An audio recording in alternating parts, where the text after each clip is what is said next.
Hello and welcome to the Alexandra Wenman Show. I'm so excited to have my guest Zane Landin on the show today. Hi Zane, how are you doing?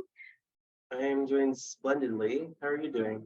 It's so great to have you on the show. So for viewers, I need to just fill the viewers in a little bit. So Zane is an incredible motivational speaker, entrepreneur, storyteller. He's the founder of Positive Vibes magazine, and he's basically an all-round polymath. And Zane and I have known each other now for a good few years because well, he interviewed me on his Instagram during the pandemic, which I think was around May 2021. And then I did an interview with Zane, but my interview with Zane has vanished into thin air. And here we are doing an updated interview for you now, which feels very timely because you've been a busy boy, haven't you? It's a nice way to describe it, yes. So can you, first of all, Zane, can you tell us a little bit about Positive Vibes and how you got started with that? Positive Vibes was born during the pandemic, mostly at the beginning. I started in May of 2020, mostly with the mission of filling in the gap that the mainstream media wasn't really addressing mental health. And I think that this was a golden opportunity for the mainstream media to really shine a light on mental health issues impacting Americans, because I'm really talking about national news in America. But it's a very much global pandemic. And I'm not talking about the COVID pandemic. I'm also talking about the mental health pandemic, to the Mm. point where I'm just going to be frank here. A person dies by suicide every minute of a day.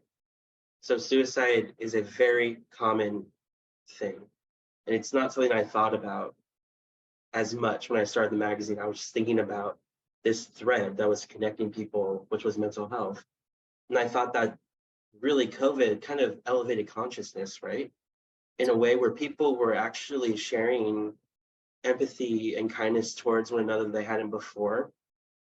And I think it's a sad situation that COVID is what motivated people to act that way, when that's something we should always be embracing all the time. So, anyways, I was taking a class in copy editing, and our final project was to create our own publication. And I said, I actually wanted to create a publication on all things supernatural, Boy after horror, my and heart. urban legends, of very, very interesting things that, again, something we don't see in mainstream storytelling either. But I think that this person kind of had a certain kind of mind. And so I think that his idea was the magazine or the publication needed to be nonfiction. I don't think he would agree that that's nonfiction. I do. But so I I wouldn't decided, agree it's nonfiction, no. so then I would agree. I mean, so then I went a different direction. I decided I really want there to be a place to talk about mental health, but also from a positive angle. Because Yeah. sometimes when we talk about mental health, we hear about the dread and the suicide and the horrible aspects of mental health. And there's definitely mental health that can be very hard. But I also think people forget that it's an identity that's yours, and there's an empowering community. And so how do we highlight people's stories in a way that really shines a light on their trauma, their experiences, their real truths, but also how they're thriving and how they're succeeding and how they're helping others. I think that's the most important thing. And there's an organization I'm part of that teaches you how to tell your mental health story, and they make sure that you tell it. 70% needs to be positive, 30% needs to be negative, which I think is a good thing. So it's like you're really talking about mental health from this positive angle. And what I learned through the magazine was there's just a need for positive storytelling. And when I use the word positive, I think people think about the hashtag positive vibes only, toxic positivity. You don't bring in the negative. So I completely disagree with that. And I don't think that's what positivity is at all. I think when you look at words like joy and optimism and positivity, it's about bringing in that joy, that peace, that tranquility, but also acknowledging that you've had a history, bad stuff happens to you, and you can't ignore it. And so I'm part of many groups where we embrace this idea that, things are going to happen in our lives. Bad things are going to happen. We're going to lose people. We're going to go through things that we didn't think we had to. And then it's really all about how do you transform those ailments or struggles into something positive. And that doesn't mean the pain doesn't go away. It just, you're using your energy for something positive. And you can still be sad. I feel Mm. like we live in this world where, again, emotions are negative energy, but I think they're very much positive energy. Because how can you feel better about yourself? How can you have a better outlook if you don't let yourself fully realize your emotions? So that is one of the things that I've learned through doing the magazine. That's what it's been about. We wanted to write about blog posts about mental health, like you see on a lot of websites. But one day we had someone reach out and that he wanted to share his story. And I think that his courage to share his story with us completely changed our trajectory as well. It was definitely like this a cathartic moment where it definitely shifted what we were going to be doing. So since then is we just feature people who have a powerful story. And I think that's so many people. I think everybody does. But, who's willing to share it? And through the magazine, we want to show that, everyone has a powerful story. Everyone is a storyteller. I don't care what people say. I don't care what you say about yourself. You don't consider yourself a storyteller. You do. You are a storyteller. Your history is a story. Your body is a story. Your energy is a story. That's how I see it. And so, and what's interesting, we've gone different directions and energies for the magazine. We started off traditionally mental health, and then we went into some spirituality where we're featuring people who do different forms of spirituality. Like we feature Calista, who does angel healing. And I think it's a good thing to share that mental health is something that's so holistic that you can have a coach, you can have angel healers, you can have people who prescribe medication. It's all about the mental health experience. And then even like we're even going into disability. So like, I'm a huge disability advocate, and we've been featuring a lot of people with disabilities because we don't hear about their stories either. There's so many communities we don't get to hear about enough in the mainstream media that we need to start hearing about. So I hope that answers your question about positive vibes. Oh my God, I love it. And that, there's so many factors that you've touched on there, but I completely agree. I think we need to acknowledge our emotions. We need to acknowledge what we're going through. But I think that it's not about being positive, isn't about band-aiding over that. It's about giving you a way to sort of move through it, giving you some hope, really allowing people to have hope. It's Mm, about balance. I think so much of what I teach is, it's about the light and the shadow together. And it's that you can't really have one without the other. But how are you supposed to come through something really hard if you don't have the positive, if you don't have the hope, and if you don't have those stories that act like a life raft to somebody else? If somebody overcomes something and tells their story, they can literally inspire somebody else to come through it. It's incredible. So you've done lots of different projects, and you've been involved in lots of different campaigns and things, and you're also a public speaker, aren't you? So can you tell us a little bit about what you've been doing in the realms of motivational and public speaking? yes, and I will share that, when we did our interview, that was probably like one of the first podcasts or online shows that I was ever on. And it Oh, was a very exciting opportunity. And I think since then, I've been able to really grow my public speaking skills. I joined a Toastmasters organization, which is they're an international organization about bettering your public speaking skills. And they really challenge you to think on your feet. And for prepared speeches, I think that really helped the most and make me more of a considerate and conscious speaker in how I speak, how I present myself. And I know you're going to ask this later, but I attended the first ever Mental Health Youth Action Forum at the White House. Since then, I've worked in mental health, but that pivotal moment where I was accepted, I realized that my voice really held meaning and that it had value. And I think one of the biggest problems people have is they don't see that. mm, And maybe they do see themselves as having this powerful voice or an empowering voice. That's great. But what are you going to do with that? What I try and teach people now is you need to pitch yourself. You need to put yourself out there. There are so many shows and public speaking opportunities. You just have to learn how to ask. I think that's the most important thing. So since I attended that forum and since now, I've spoken on, I think, over 60 podcasts, which is very exciting. And mostly it's just me asking, saying, this is my story. I want to share it. And a lot of times they will say yes. Sometimes they'll say no. But I've learned not to take it personal. But since then, I've enjoyed public speaking, but in a way that's meaningful, where I'm actually like really vulnerable with myself now, where I'm actually very open about my past and the times I was engaged in self-harm or suicide or the loss of my mom, topics that people don't want to talk about. But for me, they're very stimulating Mm. because it contributes to the reduction of the mental health stigma, but also it just makes me feel grounded with myself and connected to my mom.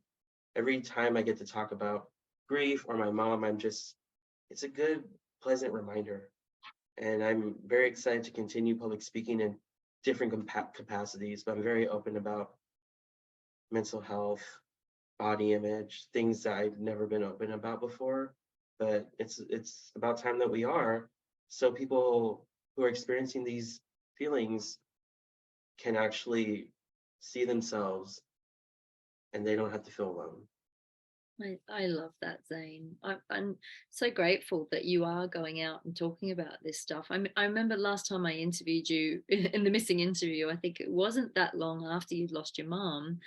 Mm. And, I think, and I remember it was such a vulnerable interview, and it was beautiful, and I'm gutted that I've lost it. I'm gonna have to go for a search, but I always think that it's meant to be, and maybe this is just the right time that we're meant to be talking now, because look at you. I mean, you really are in the flow of it all. I think it's very important for people to have conversations, and I know that a lot of the time, I think people, when they don't know what to say, they end up saying nothing. But when a person's going through something really hard, all they need is just someone to say, I'm sorry, or, just to be there, I think, a lot of the time. Otherwise, it can kind of get, your emotions can get railroaded over. And I do think it's important on a global scale. And you touching on the pandemic, I think the pandemic really highlighted the kind of the sick society we live in. I mean, it must be a sick society if we have so many people struggling with mental health issues. And I think the likes of you and I and healers and advocates and people, we're all trying to do our bit to help heal individuals, but also to help heal society. And I think we're seeing a Yes. lot of headway in that, in terms of well-being at work initiatives and things like that. What are some of the positive things that you've seen since the pandemic kind of coming out of that? I've seen more people have an actual like understanding that people do have their own personal lives, and your life isn't your work. For some it is, and for That's some, all. Yeah. especially for some that have specific careers or careers where they can be creative, but ones where you have to go to work, you have lives outside of it.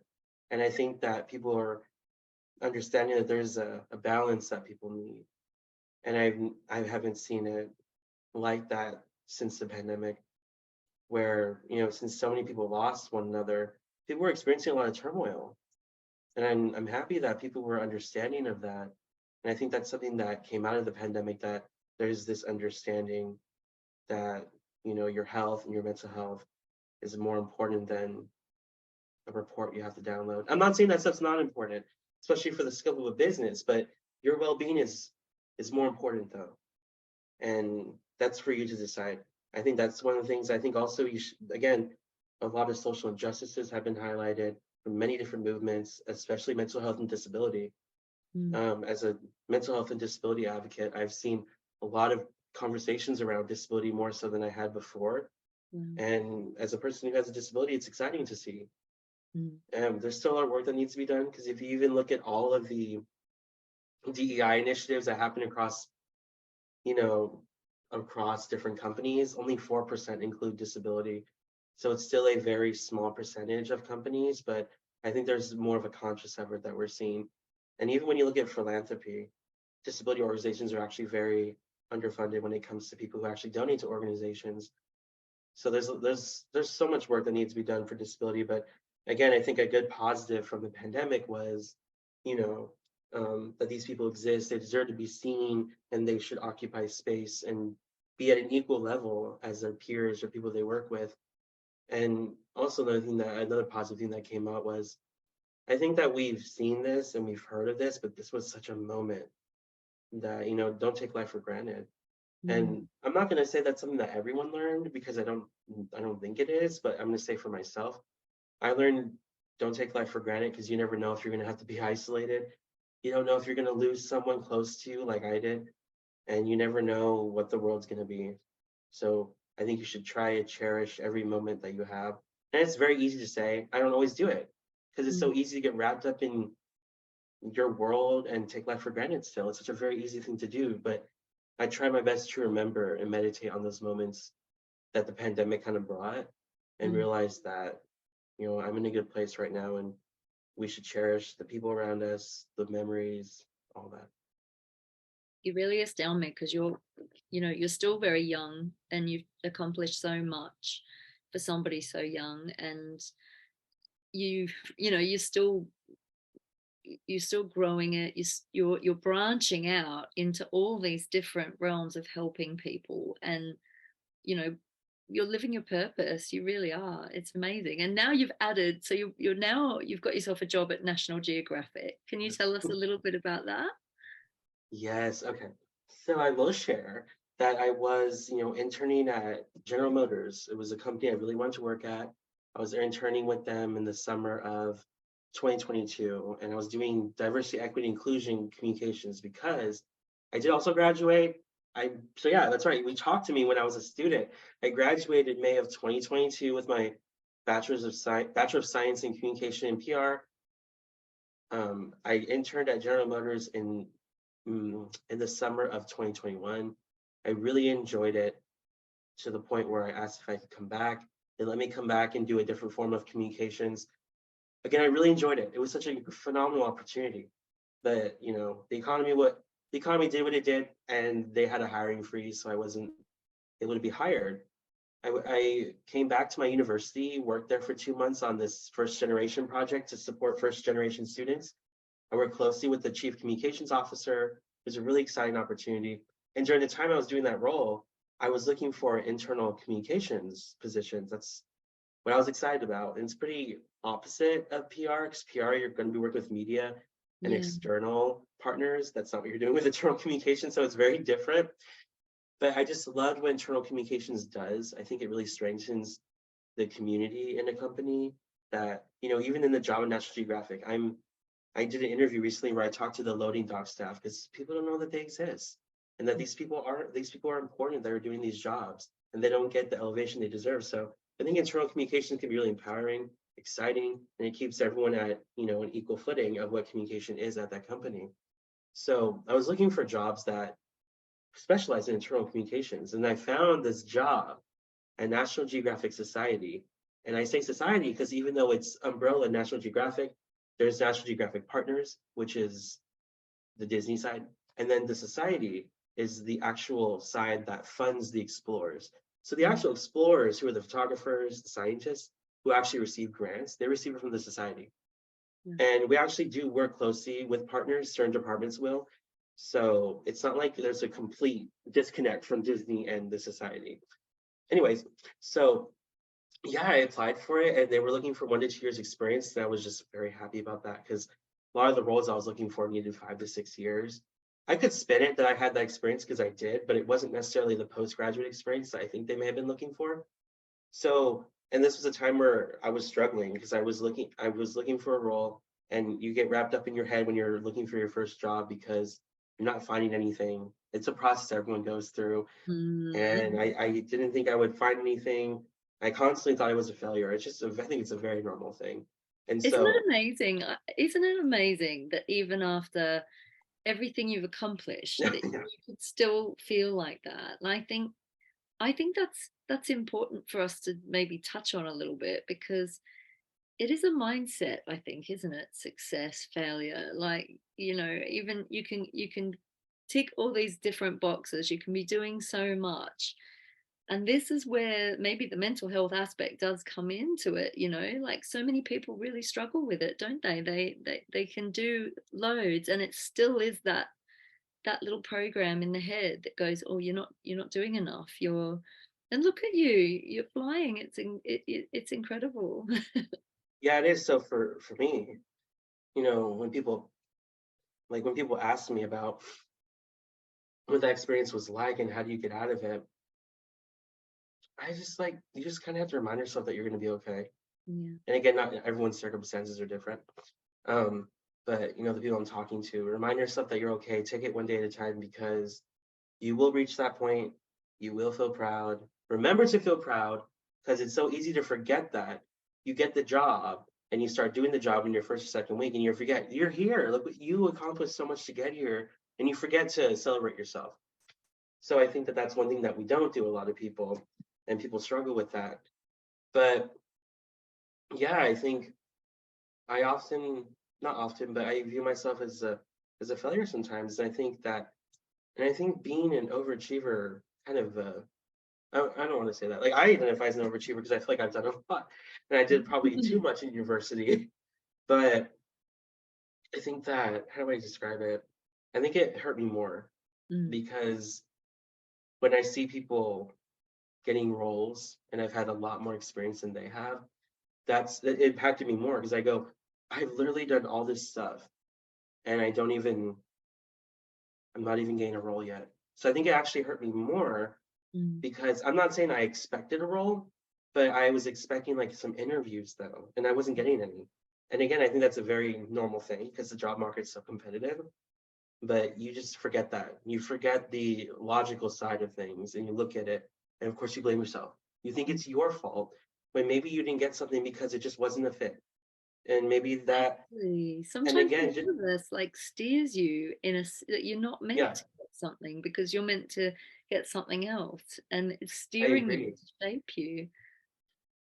There have been a lot of instances in the past couple of years where I didn't get something and it really, you know, toiled at my insides and it made me feel really bad about myself. But then, like, when I look at it the year after and what opportunities came my way, they wouldn't have happened if I got that opportunity.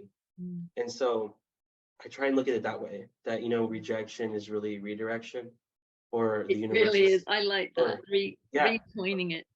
or, Yeah. the universe is putting you in a different direction, a place where you are meant to be. And I really wanted to work at General Motors, but it wasn't a place to be. The place I need to be right now is at National Geographic Society. And yeah, and I was interviewing for the position and like I applied for that position, I believe, like in July or August or something, or even September, very like early. And then I was finally doing some interviews. I did a total of five, I believe it was 5 interviews. It was a lot, but I was really excited when they gave me the role, and then I had to start planning my move and everything. I just think it's a perfect fit. I mean, even the role itself, it's almost like well, I mean, you're such a connector. You are such a connector of people and bringing together people's stories. And like you said, like even like connecting with the loading dock guys. And if we look at it as like a microcosm of the macrocosm, or the universe kind of positioning you. One thing I know, Zane, and I've done a lot of this kind of work and a lot of mentoring kind of work with people over the years, and I get to see there's an exercise I do with people where you might think that every job that you've ever done is, you know, pointless, or those times where you feel like you're climbing the wrong career ladder, or you're not moving in the direction you quite want to move into. It's always leading you right to where you need to be. They're all stepping stones, and you're never going in the wrong direction. You're always learning and growing through all of it. And I do this little exercise with people where I get them to draw a line down the middle of the page, and you can do as many pages as you want, and it's great to do around a new moon for manifesting, actually. For if you find yourself at a crossroads and you're kind of going, oh, I really want to do something different, but I don't know where I'm meant to be. If you do this process, it's incredible. So on the left hand side, you write down all your passions, all your hobbies. If money wasn't an object, like what would you do? Which of course you've demonstrated beautifully through your life by pursuing all of your goals. So you write down all the things that you love to do, even as a kid, and the things that make you happy in the left hand side. And then in the right hand side, you write down all the jobs you've ever done, all the skills that you've learned, and everything you've ever kind of earned money for. And you might find that there's crossover in each column. So you might find that something that is a passion or a love is something that you have earned money for. That's great. You don't need to go through and logically link them all up. You just do the two columns, and then you write a letter to the universe, and you just say, thank you, universe, for showing me exactly where I'm meant to be in terms of my soul purpose, my highest soul purpose here. Find me the career, the money, the means, everything that I need to find me the perfect role for me. And I swear to God, every time I've done this with a client, or every time I've done it myself, there's breakthroughs that come through here. It'll either drop in as an idea, or it will be you'll see it as a job advertised, or an opportunity will land in your lap, or a door will open somewhere. And it's quite phenomenal. You have to surrender it, and you have to stay in trust. But I remember years ago, I was working at a magazine called Now Magazine here in the UK, and it's a celebrity, like a celebrity showbiz magazine. I think it's folded now. But I worked there for many years, and I was the celebrity party girl and the food editor, and I was doing all these different jobs. But at the same time, I was learning about meditation. I was training in psychic development and healing and therapy, and really doing that. And I had these almost two separate lives. And one of them was my like in the closet secret spiritual life, and one of them was my journalist kind of I'm a normal person climbing this career ladder life. And at one point I was like, why am I having to learn? And I was learning everything about magazines. I knew how to take a magazine from conception all the way through to production, as I'm sure you now do. And I thought, why am I needing to learn all of this? Then one day I just went, I need to bridge these worlds. And I did that exercise, and then it dropped in like this idea, I need to be working on a spiritual magazine. And literally 2 weeks later, I got to work. I came in late, and I snuck around this corner to hide from my boss. And there was this job advertisement, and it said job of the week, deputy editor, Prediction magazine. And I knew it was my job. And I went on to not only become the deputy editor. Within 4 months, they sold the mag. I became the editor. I then was asked to relaunch it. And I worked there for 4 years until that magazine ended up folding. But it was an amazing opportunity. It was an incredible training ground and launch pad for my work. And so you never know where the universe is going to steer you, do you? And I think I look at you and all these different threads of things that you're doing. And I am so excited to see where you take all of this and what you are going to build in the future, because I think all of this is, you're helping people, you're helping the planet, you're bringing people together. What's your big dream? What's your big vision? What would you like to create? Where would you like to go in terms of your purpose, your work? It's a hard question. I will go back though, because I wanted to reply to something you said. And I think,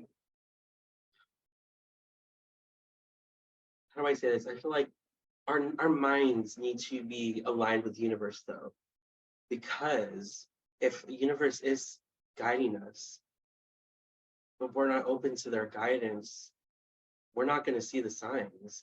Yeah. And that's the thing. It's like you really have to open your mind and allow yourself to tap into those opportunities. You do. Whatever the universe is coming your way.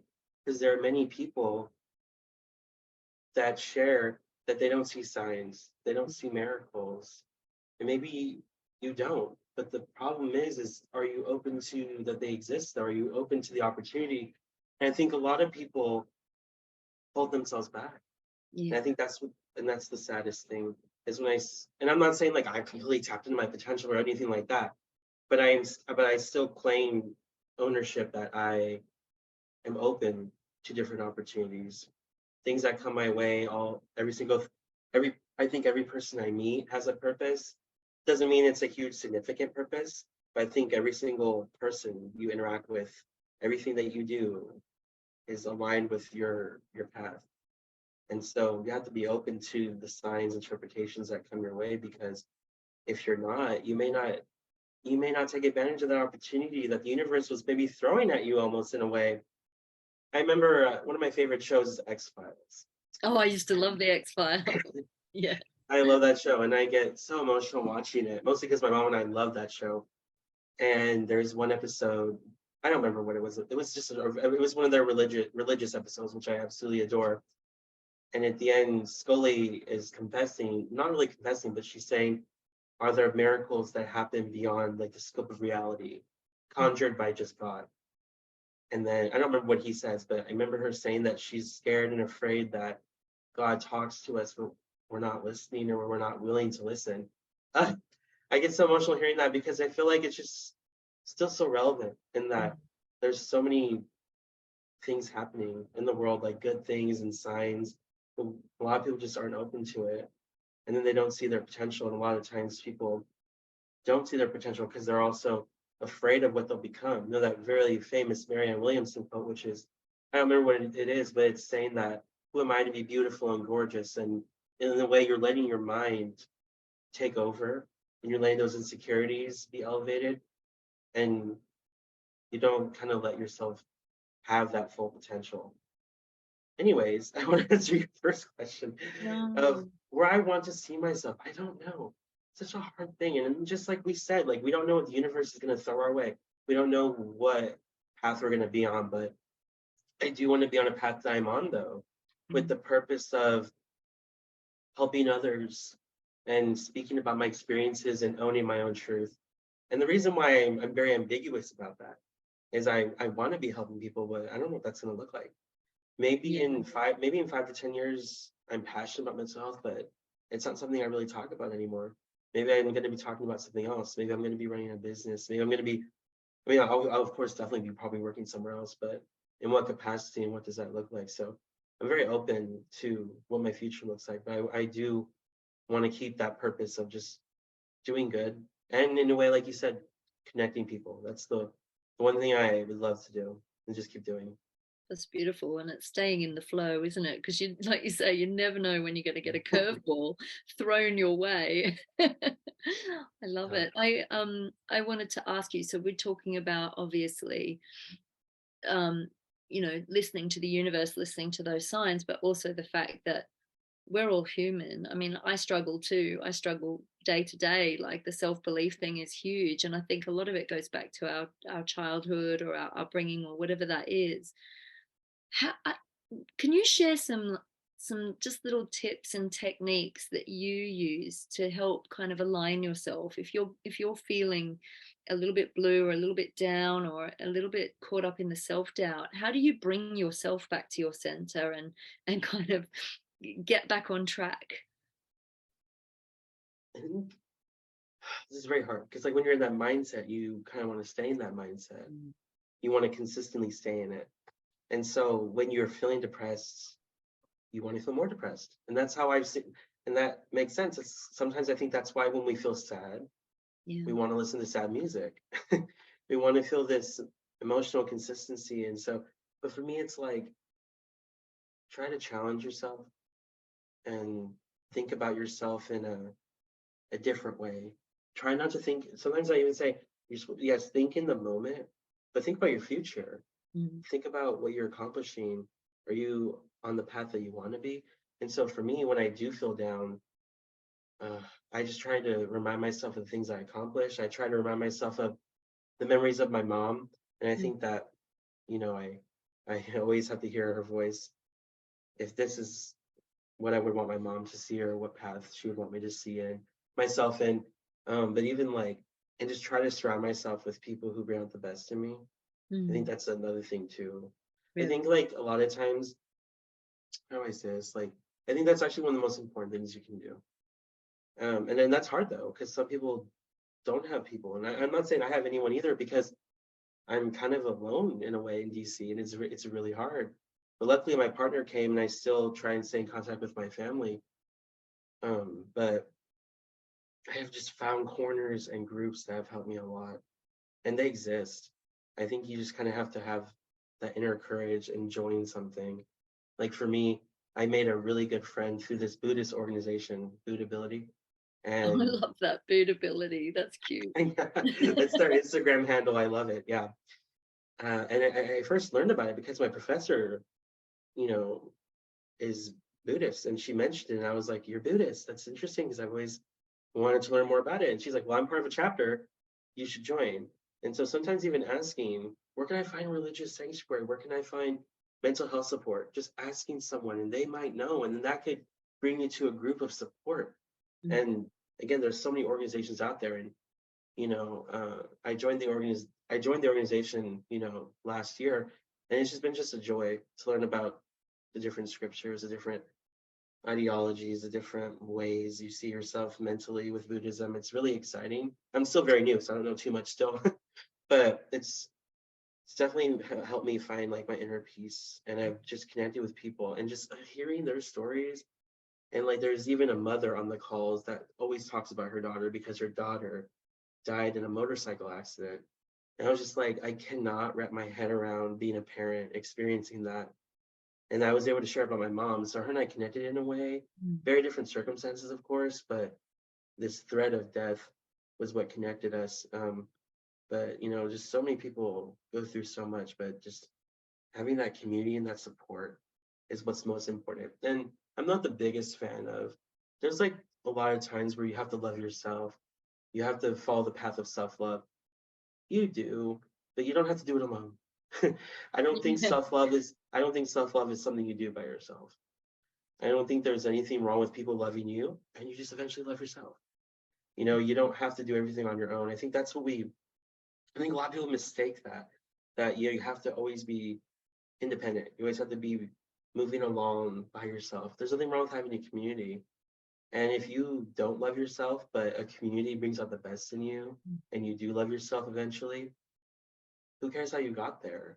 As long as Mm. you were doing the right thing and you found that path on your own with people, I think that's great. So that's one thing that helps me is I have people in different corners that I can always turn to if I ever need that support. And they're like just a phone call away or a text message away. And that and I did that because I had to be vulnerable. And I understand not everyone can do that, but I think it's what saved my life a couple times. So that's what I would encourage people to do. I hope that's good advice. That's amazing advice. I think you're right. I think a lot of the time when we're feeling low, we want to hide, or we might want to be on our own. Um, but even if you have one good friend or one person that you can reach out to when you need that help and support. I know I'm a shocker like that, and I've got a few friends that we all say the same thing. We know we're going through something hard, and it's like kind of wait till I'm coming out of it before I'll then phone a friend, kind of thing. But I've tried to channel my emotions into beauty. Like, I write a lot of poetry, and I find that that gives me a way to process. That's kind of my way of processing. Yes. And I know that there can be, like, I was looking at, I always do a lot of obviously self-healing and self-inquiry, and there can be something, like you say, enticing about staying in that place. Yeah. There's a kind of a delicious pain sometimes in being in pain, and it can feel kind of it can be a bit not, I don't want to use the word indulgent, but there's something about it that kind of, it's like that when we prod that pain, it can almost be a little bit thrilling, in a weird way. I know that doesn't really, I'm not condoning staying in a place of depression, but I find that if I channel it into beauty, like a lot of artists tap into it and put it through their art and stuff like that. I find that if I Yeah. tap into an emotion and I just start writing, I can write myself out of it. And once I've written the poem and it's done, I feel like I've accomplished something. And then I come back around to feeling, I've processed that. And wow, look at this thing of beauty that I've created from that wound. It can be even just journaling. I know a lot of people get a lot out of just journaling, or there's a great technique where you just write down everything that you feel, just write it all down, get it all out, purge it all out, all of your resentments, all of your regrets, all of everything, and then just take it outside and burn it and release it, or rip it up, put it in the bin. Is anything you can do to say, right, I'm processing that, as long as you're acknowledging how you're feeling and processing it out. Yeah. No, I mean, I think it's interesting you mentioned poetry because I was thinking that I was thinking because I don't remember if I mentioned it, but yeah, I wonder if I mentioned on the last interview that I'm identify as a poet. So I I think we do have love, talked about it. Yeah. yeah. So I do really love and appreciate when you share your poems on your Instagram. And what I love about like writing and writing poetry, especially poetry, I like that you have the control. You are the one in control. And especially when you're at a place where your emotions are very much scattered all over the place, you can't find them. It feels like you can still be in control. You know, like when your life feels completely out of control. I am the author of my own story. I write it how I want it. And what I love about poetry, there's no rhyme or reason. I know that some people think that poems have to rhyme. I don't think so. And yeah, that's a Mm. very classical view of poetry, but I think nowadays poetry can be almost anything that you want. I think it's the most liberal feeling of writing because for me, you can compare anything to anything. And if it doesn't make sense, who cares? Because I make it make sense and it makes sense to me. Mm. I am working with this photographer who's releasing a book on body positivity. And he asked me after he heard me spoke to write a poem. I just finally finished it. I worked on it a week or two ago and I finally finished it today. I'm probably gonna tweak it a bit more Can you share and it with us, or is it not done? like read it right now. Can you? Is If you really want me to. Oh my god, I'd love you to. I kind of do. Always up for poetry, darling. Let me get it real quick because it's here. You know, I will just share. I think I shared this in the last interview, but I discovered poetry in high school, and I think that writing for me has been a huge struggle.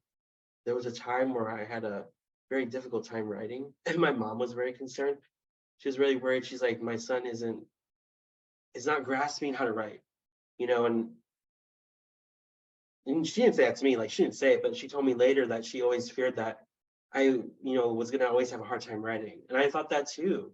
It was always so difficult. And I think the way they teach writing in university and education is maybe not university, but like K through 12 education in America, and even just lower education, I feel like they teach writing in such a structured way rather than how it feels for you. Mm. And I understand that you want to teach in a way that's structured, but also I think that there's opportunities for you to write in your own way. Mm. And I don't think there was enough opportunities because when I found poetry, that's where I was really able to really figure out my passion, who I was through it. So I'm excited. All right, so you want me to share this? Absolutely. Okay. Take it away. Okay. It's called the pure nexus of the body. So it starts off with my body was disgusting, fat, shameful, hideous, ugly. Growing up, I did not want to share my body with the world. Always and time again, it let me down and was a source of insecurity. We've been past judgment in the eyes of a wallowing fear, chained by those minds who strip us of the power and protection we need.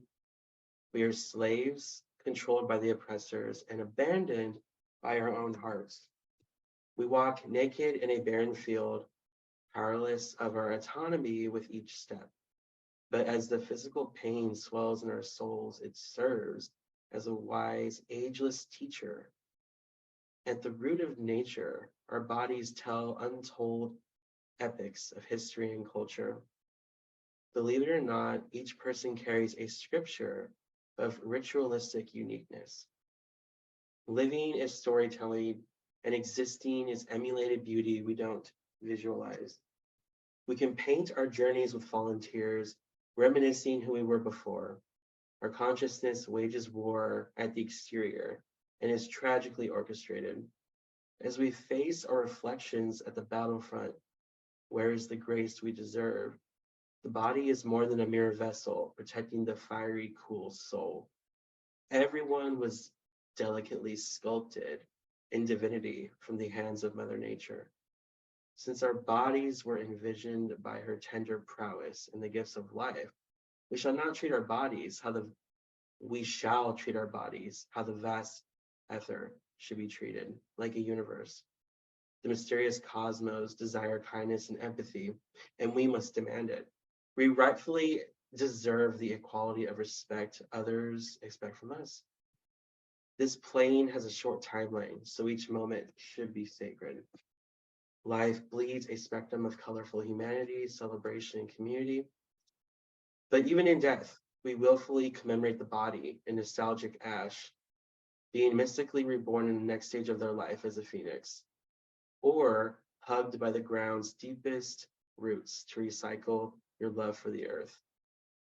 Life doesn't end when death approaches, but our bodies stay behind. Unbeknownst to many, the body emits courageous, contagious, invisible energy. And the way we feel about our bodies dramatically shifts that aura. We have the chosen magic to determine how free our bodies are in the world. We can either perceive them as protective suits of armor, avoiding our truth, and presenting something we think is worth hiding and covering up.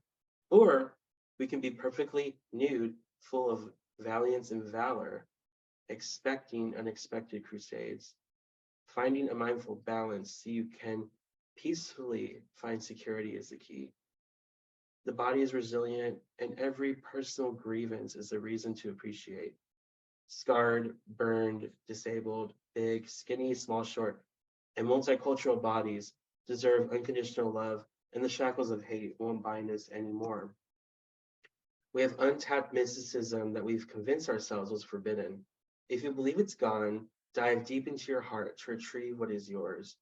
With it, we can take ownership of what has been missing in our lives. Our bodies are smaller fragments of a greater part of what makes up this land. The world offers space we need to occupy and the juicy fruits of salvation. Acceptance is difficult. No. Acceptance is a difficult, lifelong expedition, as life is always evolving. Even when our light shines brightly, the shadow grows even more than before. When we are being drowned again in an ocean of shame and discomfort, we must remember our past of stardust and as descendants of the heavens. Our ancestors passed down the pathway so we could connect as capable equal beings. As we venture forth into the unknown of uncharted paths and effects, we ultimately need to choose the route of finding self-love and purity. I hated my body for the longest time, and I still do on so many tireless days. But that hatred has transformed into a guiding light that I only need to love. Ultimately, I want to manifest tranquility for the seeds of the next generation. Then I put at the end, my body is loving, daring, serene, brave, and beautiful. Oh, Zane, that was absolutely so beautiful. Oh, There's thank so you. much in that, and that is what a blessing to have you share that with us on here. That is absolutely gorgeous, and I loved it because you're sitting against this white wall, and the whole time we've been talking, there has been so much activity coming through behind you, and I just keep seeing your aura bouncing off your head. At one point, I've seen you with wings coming off you, and Oh, I think wow. you, when you were reading the poem, I think there might have been one point where you said the word sacred, and this white orb just went ooh across the screen in front of Oh, you. There's so much energy around you and support around you, and so much coming through. And I'm sure those who are with us watching this um, will have felt all the energy of that. And I know a lot of what you've said resonated with me. And I completely agree. Our bodies are sacred. They have a consciousness of their own as well. And, you know, I've in my book I've written, I call it the body angel. It's like the consciousness of our body is so intelligent, and we we really owe our bodies a lot more love than than we we give them, or than we've been conditioned to give them, I think. And that's the thing. I think there's a real backlash against the body shaming and all of that now. And I think people really are just saying, you know, this is my body and I'm going to love it, you know. And I, having worked for a celebrity magazine back in the day, I mean, the amount of times on the cover there was pictures of, oh, look at her cellulite and stuff. And that was something that really did not resonate with me at all. So, but I think that those kinds of publications are a dying breed now, and we've got all this beautiful love and appreciation coming through for ourselves and each other, which, you know, long may it continue. And you know what's really interesting? I never hear the word nexus. I rarely hear it. And I remember just having the word pop in my head. And I said, I don't even know what nexus means. And I know it popped in my head, and I was like, it needs to be in this poem somehow. What does it mean? And so when I read that it's, a thing that connects. Yeah. Nexus is what connects two or more things. And I was like, that's exactly what the title should be, because I hope they enjoy it when I send it to them. But the pure nexus of the body is that the body is more than just this vessel. It's a Yeah. journey, it's a story, it's your representation, it's what people see, it's what you see. It's so much, it's what connects so many things. And It's so pleasure. How do we experience the pleasures of the earth if not through our body? Food and dancing and perfume and touch and taste and smell and sound and hugging and kissing and all of the art and the poetry. I mean, if we didn't have a body, we couldn't be the expression of the divine that we are. We couldn't really know ourselves. It's they so many spiritual schools say that in this realm of duality is so the divine can have an experience of itself. This is how else do we experience heaven on earth if not through our body? And it is completely counterintuitive for us to hate our bodies or bitch about our bodies. There was a beautiful talk that I went to years and years ago, and I think it was in Australia, and I cannot remember for the life of me where it was or who said it. Might have been at school even. And I remember this woman saying, why should we hate our bodies and why should we compare our bodies for looking different or being different? We don't compare the trees. Trees are different shapes and sizes, and yet we don't judge them. We don't say that's a fat tree or that's a thin tree or that's a tall tree or a short tree.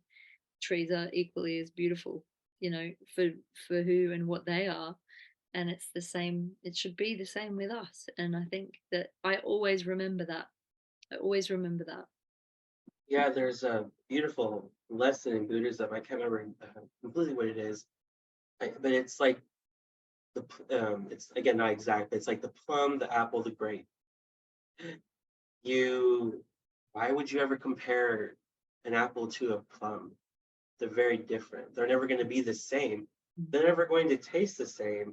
So why compare yourself to someone that's not you at all?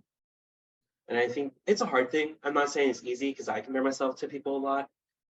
And it's a very hard thing. And sometimes it's a very natural thing, especially when you are surrounded by it. That's why when you might be around competitive people, you can get depressed because you feel like you are not accomplishing anything or you feel worthless. So you definitely sometimes have to set those boundaries and say, I need to find a new group or I need to stay off this social media site, because it can, again, we get wrapped up in our heads that we're not enough when you trying is enough. That's it. And I think that's the most important thing. If you're trying your best and you're putting the energy out there, what more can you ask someone to do, right? I think that is accomplishable in my eyes. I agree. I completely agree. This is such a beautiful conversation. Is there anything else you would like to say to people or let people know about you and what you're doing, or about them and what they may need to know right now? I think for me, I think the most important thing is as you've mentioned, I've accomplished many things. I want people to know that there's a real story behind that. And it's not simple and clean. It wasn't easy, and it's not going to be easy even moving forward. There's always going to be challenges, there's always going to be mistakes made. But I think the most important thing is give yourself the grace, give yourself the bread, and give yourself the fruits of, what did I say in the poem? The fruits of salvation, where you can change, or a chance at new beginning, or just learning from a mistake. And again, I don't view it as a mistake if you've really learned from it and you're really wanting to grow from it. And so I think that your willingness to try and grow every single day is commendable. And you don't need to have everything together, because I don't. I don't think many people do. And I think the ones that seem like they have everything together, they may do a good job showing that, but I don't think most people have everything together. And I think that's okay. And I think the more transparent we are about not being okay and our, quote unquote, our failures and the things that we've done wrong, or just mistakes that we've made, I think if we're open about those and we start moving mountains and where people are sharing that I don't have it together either. I hopefully we'll start seeing a culture of people sharing. You don't need to have everything together. So I think people put this unnecessary pressure on themselves, Mm. and I think it's okay to go with the flow and see where it takes you. You don't always have to be looking for the next opportunity. I think of people who are very idealistic and they are always looking at the future. Again, it's nice to have a plan, but expect the plan to change because it will. And my plan has changed so many times. But like you said, where you're gonna go is where you are meant to be challenged, to be grateful, to be successful, whatever your mindset, whatever you're going to think is what's happening in that moment, whatever is right for you. I hope that makes sense. That's beautiful. And I'm just getting an intuitive hit also to just to ask you, as somebody who's dealt with and continues to deal with grief, in the loss of your mom and everything else that you've been through. Obviously, there's a lot of people leaving this planet at this time, strangely. What would you say to people going through grief, dealing with grief at the moment? Oh wow. My advice for dealing with grief is um your grief is your journey, and that's it. And what I mean by that is don't let anyone tell you how you're supposed to grieve. Don't let anyone tell you what you're supposed to think. And don't feel guilty how you think, because I think it's all a process. And I think you should allow your mind to experience it. If that's guilt, if that's hatred, if that's sadness, or if that's even just happiness. The amount of times where maybe someone does pass away, and maybe someone isn't necessarily happy, but they're not necessarily super sad. Mm. Why is that a problem? Maybe they had such a great connection and they're happy they're in a better place. It's their decision. And it's what they believe. Many times people have told me that the afterlife doesn't exist, or they've told me that their grief was harder than mine. Mm. Again, those are the comments you just need to ignore. And also don't I've definitely fallen in the trap of agitating and engaging in those conversations. I would try my best to just ignore those because they're putting something onto you that you don't need. And I don't think it's right to compare grief. I mean, how do you even do that? Everyone's internal emotions are completely different. I wrote a poem about that. So this this is it's just got to I've just got to, I think I'm going to have to read it Yeah, I want to because hear it. it's only short. If I can find it. Yeah. So I obviously so many people have passed during the pandemic, but so many more are passing now. And I lost a really dear friend Mhm. last year, and you actually said these words: "No one can tell you how to grieve." And my poem starts. It's called Repair, and I wrote this after my friend passed, and it goes: "No one may tell you how to grieve or how to hold your pain. Sometimes nothing brings reprieve from sadness' sudden rain. And yet you can't ignore the ache that pulls you to despair. So let yourself, for goodness sake, hold your own heart there and let love be your repair." And I can't believe you just said those exact words like that. And I completely agree. No one can tell you how long it takes to grieve either, how long it takes you to get over something, and whether that is the loss of a loved one or whether that is just going through something hard. I mean, I grieved the loss of my job when the magazine collapsed. I grieved it because I thought it was my purpose. I mean, we can grieve so much. We can grieve the loss of ourselves when we go through a huge spiritual awakening. I know actually that's something that's going on right now on the planet. People overnight are sort of having these blinkers taken off and maybe realizing, wow. And I went through a big realization in the last couple of years of, wow, have I been abusing myself, or abusing myself by enabling certain behaviors in others by wanting to be kind. You know, I mean, these huge revelations can happen. And Mhm. overnight, I'm finding, especially during this ascension process, our tastes for things are changing. The kinds of Mhm. people we want to be around are changing. Whole friendships are just ending, and relationships are ending, and situations are just, and it seems to be very quite cutting at times. It's very rapid. It's almost like there's a lot of shock happening at a rapid rate. And so there's so many different facets of grief and different ways to grieve, but also different things to grieve, different reasons to grieve. And I think a lot of the time we've been so conditioned to just get on with it, you know, just go on this treadmill called life and battle through it, that people don't even realize they have a right to grieve certain situations and certain experiences, whereas actually you do. And it's whatever causes you heartache or difficulty or shock. I mean, trauma can play out in so many different ways. And I know, you know, as a person that, you know, I used to, and I think I said this in the interview I did with you on your Instagram channel, you know, people used to look at my life from the outside and go, oh, so blessed, so blessed, so blessed, and they wouldn't know the half of it. And I think this is the problem. So many people, you know, people would look at each other's Instagram accounts even. I mean, we don't put all the you know, necessarily all the hard and sticky stuff on there.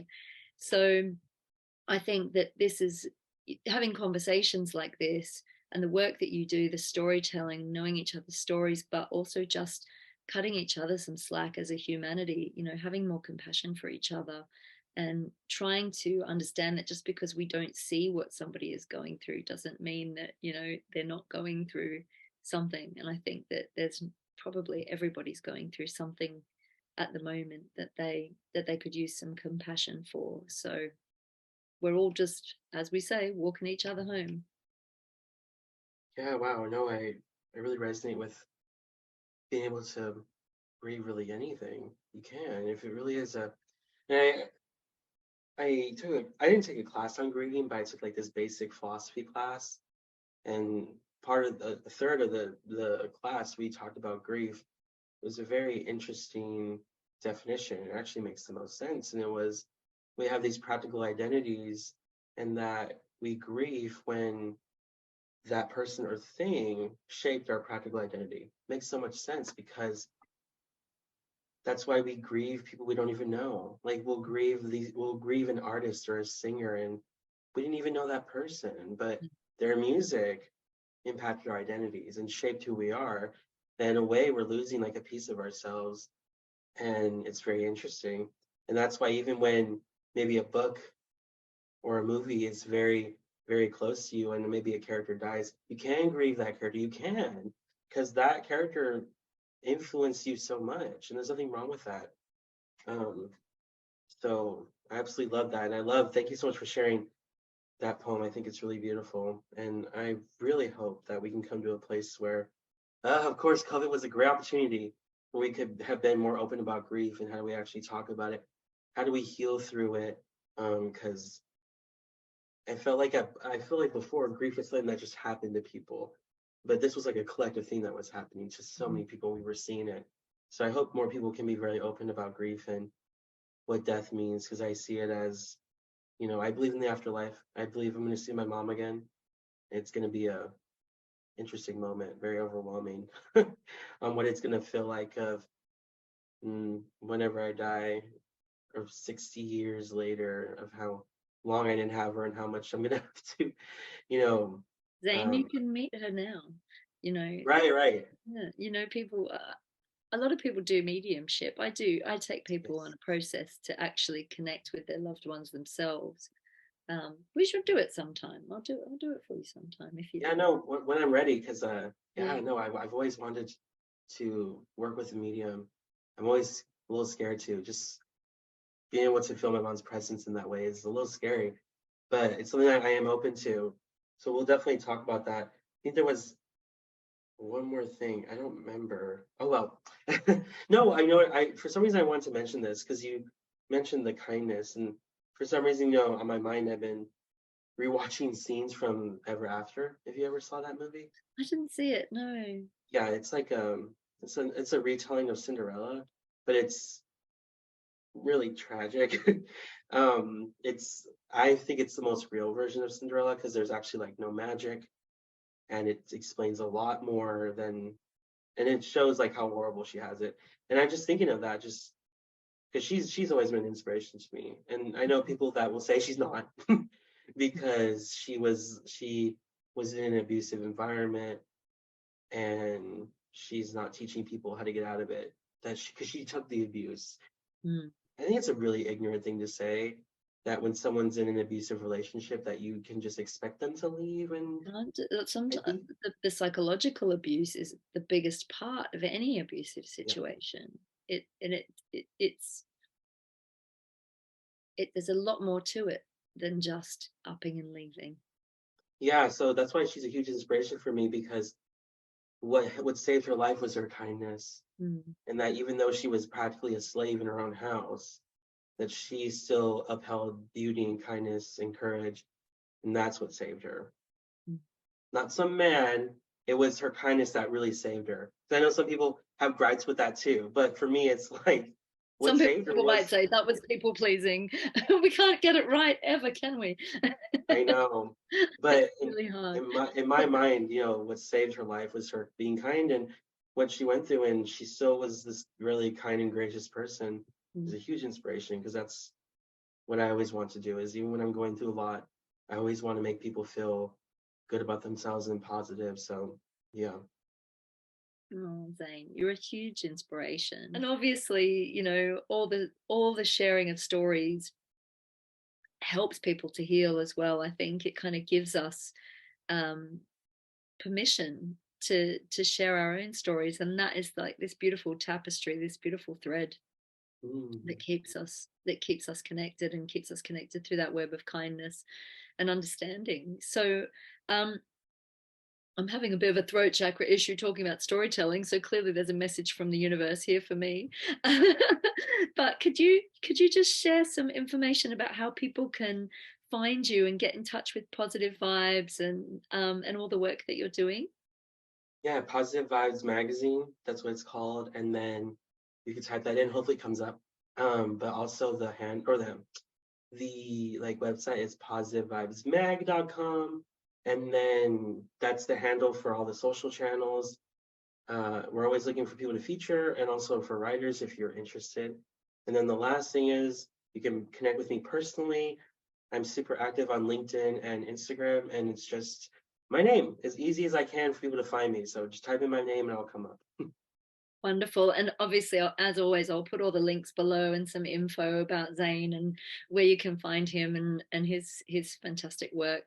And honey, it's just been such an honor and a pleasure. And I think I now know why that first interview was meant to go missing, because this is the conversation that we were meant to go out into the world. And what a beautiful conversation, a beautiful poem. And thank you for being you. Thank you for your vulnerability, for your courage in doing the work that you do, and for taking your struggles and transforming them into a way to help other people. I just think that is so commendable, and bless you. I for one am so exceptionally grateful to know you, and I'm hoping you're going to come over to the UK this year and visit us. Oh, well, for one, likewise, I'm really excited to connect with you. And when we did our first interview, I felt such a good alignment, good energies. Um, and so, yes, I would be so happy to go to the UK. I'm going to manifest it. It's going to happen. Yes. I Oh, need to okay. hug you in person. Oh my gosh, I'm looking forward to it. Yes, if it does happen, yes, 100%. I need to go. I need to get a passport. I need to get out of America. And I even have a friend, the person I wrote the poem for his book. He was even telling me how much he loves the UK. Oh, So bring I, him. I Come on just hear, over. Come and do an alchemistic event or something. that sounds exciting.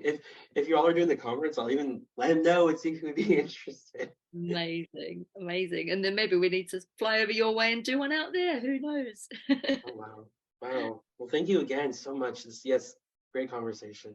You too, honey. And we'll keep everyone posted as well on what Zane's up to, as I said below. And thank you all for watching and joining us. And just remember to be kind to yourselves. And Zane, bless you, bless you. Thank you so, so much. And I hope to speak to you again soon. Thank you.